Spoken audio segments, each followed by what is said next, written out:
The Nintendo Switch 2 needs no introduction. It's the follow-up to the highly successful Nintendo Switch, which originally launched back in 2017 and has sold over 155 million units so far. With the Nintendo Switch 2 being a direct follow-up, Nintendo has been able to keep its promise of delivering a very seamless hybrid experience. You can dock it to a TV with the included dock and simply take it out, and it transforms into a handheld. Despite the fact that Nintendo Switch 2 is a far more powerful system than its predecessor, Nintendo has been able to keep its design very compact in both handheld and TV mode. With that being the case, however, Nintendo hasn't really improved on making that dock more portable. You see, the Nintendo Switch 2, even in its dock, is still rather portable. It's easy to pack away into a backpack or a case or whatever the case may be. Despite that though, it's still on the bulkier side, and of course you still have to take all the components like the AC adapter as well as the HDMI cord. That's where something like this comes in, the OmniCentro charger dock from company JSAUX Gaming. Now JSAUX is no stranger to making Switch accessories. They have quite a bit already, and this OmniCentro charger dock is brand new, just got released not too long ago, and it promises to deliver a more portable docking experience for not just the Nintendo Switch 2, but even other devices like Valve's Steam Deck. Now, I don't own a Steam Deck, but I do own a Switch 2, and I was very curious to see just how good this component actually is. So I bought it, and I took it for a test ride, and I'm happy to report this little dude, it's actually pretty good. Let's find out.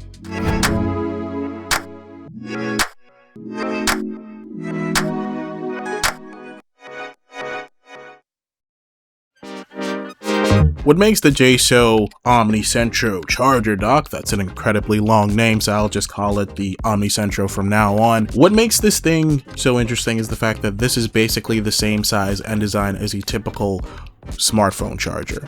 It even has the same switchblade mechanism that allows you to easily fold away the prongs, which makes packing it away into a backpack even more seamless.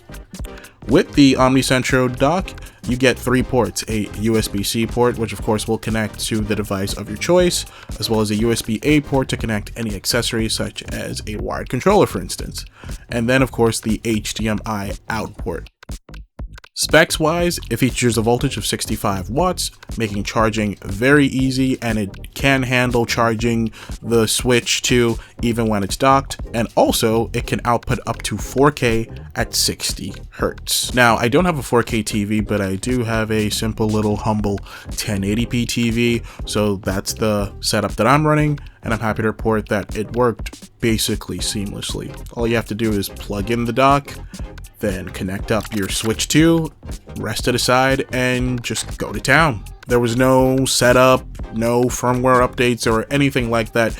It's simply plug and play, and it should work very similarly for that of any other device such as Valve's Steam Deck. The thing is though, I did see in their marketing material that they show the Switch 2 sitting on a table with the dock plugged into the top USB-C port. That port does not feature USB video out. You can only achieve this through the port at the very bottom, which is of course the port that the Switch 2 will normally connect to when it's sitting in a dock. The thing about the Switch 2 dock in particular, especially in comparison to that of its predecessor, is that it does have improved ventilation, which helps of course expel heat, and that of course helps with performance when the console is in dock mode. Of course, the OmniCentro features absolutely no extra gizmos and gadgets. There's nothing here other than a video out and charging capabilities. That is its whole purpose. So your Switch 2 is just kind of sitting out in the open, and I believe that that's what JSAUX is betting on when it comes to keeping the thermals in a good spot. So you just have to make sure that you take it upon yourself to put the Switch 2 in a nice open air environment so that you don't accidentally cook the machine. That said, I didn't notice any sort of performance degradation, and I tried out quite a variety of games. I got a few racing games such as Mario Kart World, Rise Race the Future, and Fast Fusion. Even some action games such as Splatoon 3, which of course, very frenetic, ran like a dream on the TV. Absolutely no hiccups whatsoever. Even when it comes to plugging it into the TV, like, I experienced no issues in terms of having to change any settings that you would have already used with the original Switch dock. You can just keep for this dock. Again, there is nothing extra that you really need to do. I'm kind of amazed that something so small is able to still produce an output that is pretty much par for par with that of the original Nintendo Switch 2 dock, considering that that dock is so much bigger. Now, of course, with the Switch 2 dock, you get the benefit of just being able to seamlessly slide the system in and just kind of letting it disappear into your entertainment setup, versus where you're plugging it into the OmniCentro dock. Again, you have to find a good spot for it. Now, in my case, I just used a simple phone holder, and that was big enough to nestle the Switch 2 on top of a DVD player, and it doesn't look the prettiest, but it definitely is very functional. Of course, depending how your setup looks and functions, you may have to find the least precarious spot to put your console, but the point is that once you find a good spot, you just simply forget about it. And again, it's going to charge the system as you play it, or even if you just leave it and it's not currently running, it of course will just simply function as a charger, just like the original Nintendo Switch 2 dock. It goes without saying that this is a far more portable solution. Like, it's infinitely more portable in the fact that you can just slide it into the smallest pocket in your backpack, and all you have to really do is take your HDMI cord with you, as well as the included USB-C cable. But that right there is probably the most technical part of this whole setup. This dock does come with its own USB-C cable, which is able to easily transfer the correct signal for video out, as well as the correct voltage to charge and operate the Switch 2 in docked mode. But you have to remember, HDMI and USB-C, for that matter, they can get a little bit convoluted. That's because you hear USB-C, you hear HDMI, and that's it. You would be led to think that everything that has USB-C on the label or HDMI on the label should essentially be the same thing. But no, these are both very common standards. However, they're often not delineated in the clearest way. To make it plainly simple when it comes to this, every USB-C cord is not exactly the same. Some of these cables will easily handle video out, such as the one that is included with the Nintendo Switch 2. So it's able to handle both charging and data transfer seamlessly. But then you have some cables that are basically charging only, like what will come with, say, like some generic earbuds, for example. When it comes to HDMI, the HDMI cord that came with the original Nintendo Switch isn't exactly the same spec as the one that comes with the Nintendo Switch 2. Because the Nintendo Switch 2 is capable of 4K, it requires much larger bandwidth than what the original Nintendo Switch would have required. Therefore, the Nintendo Switch 2 uses an HDMI 2.1 cable rather than the older standard that the Nintendo Switch used. That's why Nintendo recommends that you use the cable that comes with the Nintendo Switch 2 and not the one that comes with the original Nintendo Switch. Even if you're using a 1080p display like what I'm doing on both my gaming monitor as well as my TV, they're both 1080p, I made sure to go ahead and actually buy another HDMI 2.1 cable just to make sure I was getting the correct signal going to and from the Nintendo Switch 2 over on the TV using the dock. I actually did try a older standard HDMI cable, and this could very well just be happenstance. It was probably self-delusion, but I genuinely think that when I used the older cable with this dock versus the cable that I went out and bought from Walmart, it was just the on-branded HDMI 2.1 cable. That's Walmart's brand, is on with, two ends.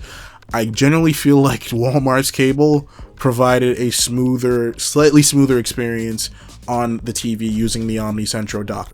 I honestly could be wrong. Again, I could definitely be hallucinating.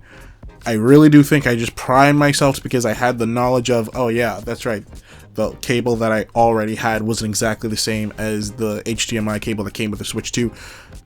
Either way, just make sure that you're keeping the experience exactly the same. So use the included cable that comes with this dock, and make sure to get an HDMI 2.1 cable, an additional one if you don't have one already, so you don't have to keep taking the one that comes with your Switch 2 with you. Now, you can actually get a combo pack from JSAUX yourself that includes, you know, both the dock and the cable, as well as an HDMI 2.1 cable. I don't know why that's not just the default option. Like, come on, an HDMI cable from a manufacturer cost them pennies to put together, so they could have just thrown one in here.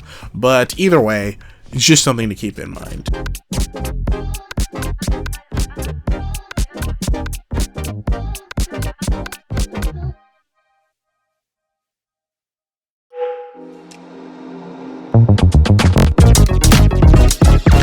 That said though, this little dude is actually pretty cool, and like it says on the box, it does everything. Plug and play, you can use it on multiple devices. It's going to provide the correct power output as well as the video output that you would expect, regardless of which device you end up using it with. Again, I only tried it with the Nintendo Switch 2, but if you have a Steam Deck, I've seen other creators, they've tested it out.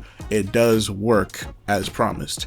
So for less than half the cost of Nintendo's own Switch 2 dock, I would highly recommend you pick up the JSAUX OmniCentro charger dock. It's really cool that they were able to put this together relatively so quickly. Like, it's not even been a year since the Nintendo Switch 2 has come out, and we already have a solution for making the dock experience a little bit more seamless if you want to use it on multiple displays. I highly recommend this, and feel free to drop a question or a comment if you decide to pick one up for yourself. With that being the case, I thank you guys for joining me here on Extreme Azure. My name is AK, and I'm gonna try and get back into producing more videos. I haven't done this in a while. I haven't done this for myself in a while, and so it feels good to treat this once again as a hobby rather than a job, like what I was doing with my work with Enthusiast Gaming and also Game Ranks and Game Scout. If you want to check out my work for those companies, I do have some links down below to read my previous work as a freelance journalist. But for now, I'll simply say follow me here, follow me on Twitter if you'd like, and I hope to be getting back into producing more videos like this in the very near future. So thanks again for watching. Like, comment, and subscribe, all that YouTube shenanigans, and I will catch you in the next one. In the meantime, take care.